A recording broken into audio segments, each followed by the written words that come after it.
Our next tab that we're going to cover is the My Contributions tab page of the FamilySearch Tree app. So you can go there from the menu, and you'll notice here it keeps it's a series of tabs, all of them sources, memories, or persons. They keep track of the number of sources you attach, the number of memories that you upload, and the number of new persons, individuals that you create on FamilySearch. That can be, if you, for example, if you came across a census record, and you found your ancestor, but then all of their siblings, and you add those siblings to FamilySearch based off of that one record that you find. So this is a way of just keeping track of the things that you add to FamilySearch and the big global family tree that FamilySearch is. I like it because it allows me to see kind of what I've done and provides some encouragement for me to keep going. If you're a numbered, if numbers and help motivate you, provide goals and things like that. I will want to note that if you do upload a census document, for example, where you upload it to each person individually, we talked previously about attaching records and record hints. And if you take a document and attach it to the father and the mother and children, each one of those is going to count as one source. So in that case, you might get 4 or 5 sources out of one document. And that will add to the number of total contributions that you see listed here. It's a fun thing for me. I like to look at it every now and then to see what I've done, but it's mostly just there for your reference. The next tab page listed is FamilySearch Activities. And when you click on the FamilySearch Activities, it actually takes you outside of the app into your phone's web browser to the FamilySearch.org website.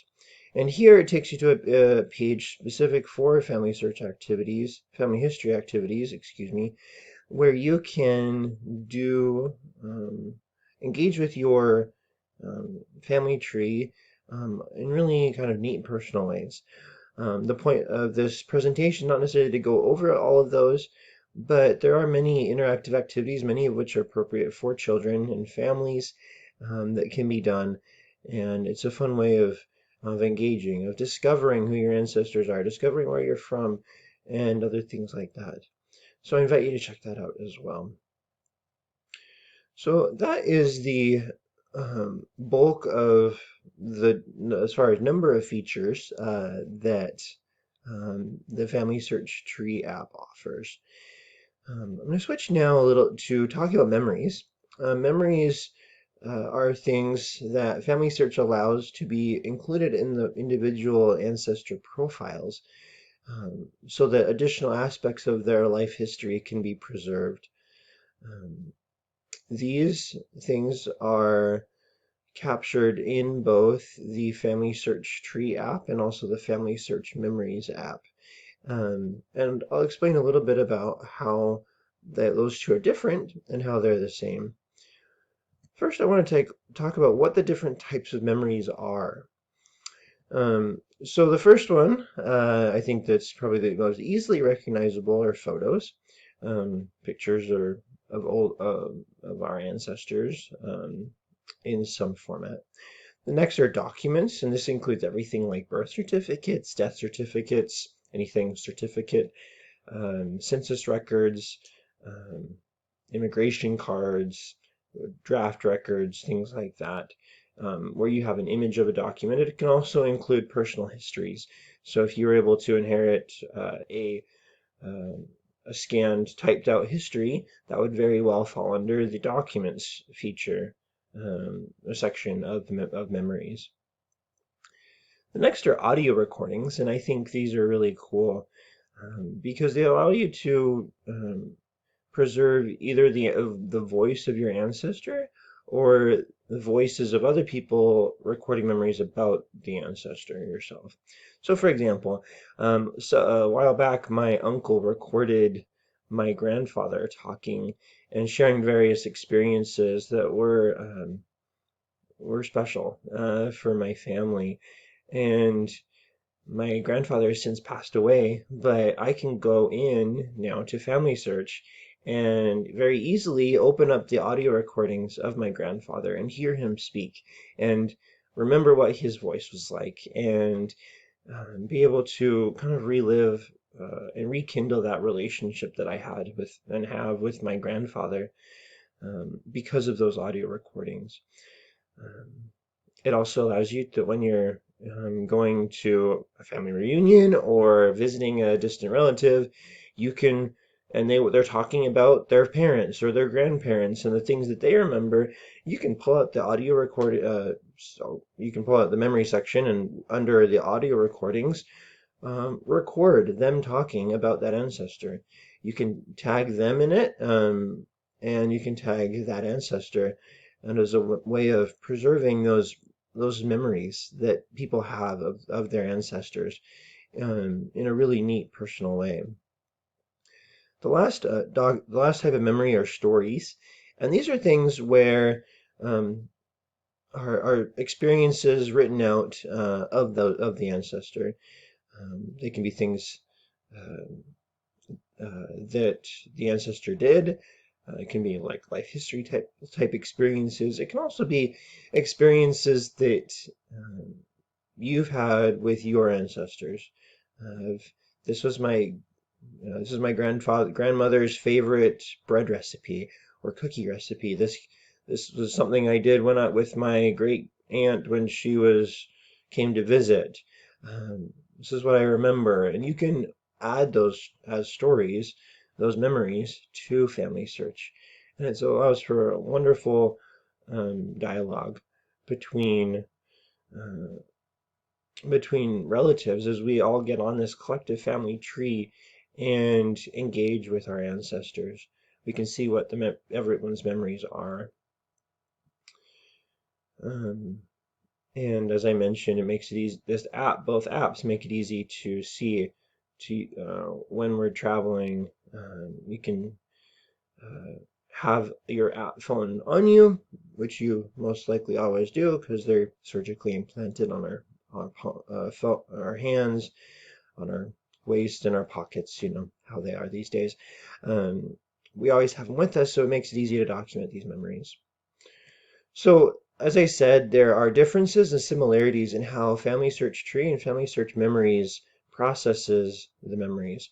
I'm just going to go over that very briefly. Say you have a photograph of some ancestors.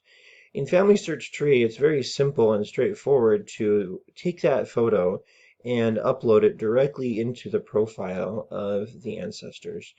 This is really useful for when you have a specific photo with specific individuals and it's kind of a one-time photo, and you can upload it directly to those ancestors. Now, the FamilySearch Memories operates by uploading the photo into what they call a gallery. And this gallery includes many different types of memories, photos, documents, audio, and so forth. And those memories can then be sorted into albums. And the albums can be sorted by, say, physical, like a digital representation of a physical album, or it can be grouped by a family event or other family things. So, for example, one thing I've done is uploaded some photos that I took at a cemetery of my ancestors, and I wanted to upload all of them into memories at the same time, and then from there tag my ancestors in them. What I did is uploaded a photo um, uploaded several photos to FamilySearch, then put them in a folder, and then from there I then tagged my ancestors in the respective photos to make sure that they were connected. So ultimately, the result is the same in the fact that the photo is attached to the individual. It's just the memories in the memories gallery allows for some additional sorting features and capability that is not as easily available through FamilySearch Tree.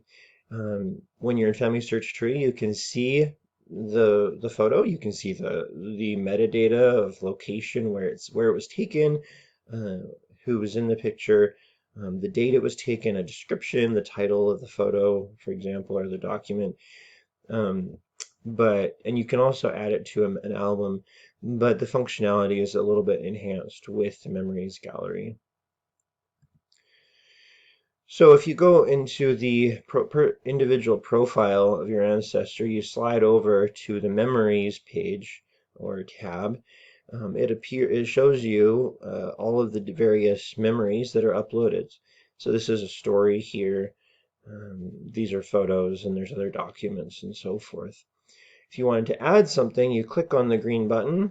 At least in Android and iOS, I'm sure I believe would be very similar, and it pulls up these options to add a document. You can write a story, record audio, or add photo.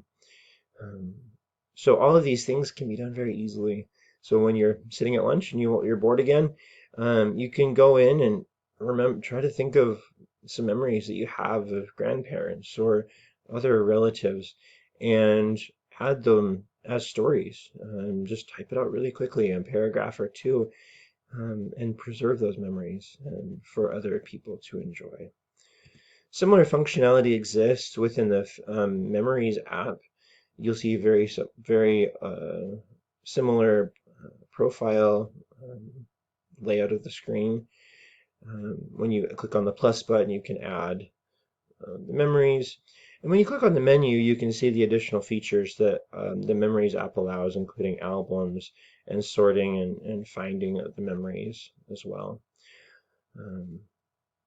I will note that if you upload memories through FamilySearch Tree, the memories are uploaded, I believe, to the gallery. It's just they're not sorted as they would be if you were to do it directly into the gallery and then um, going from there into the folders and albums and stuff like that.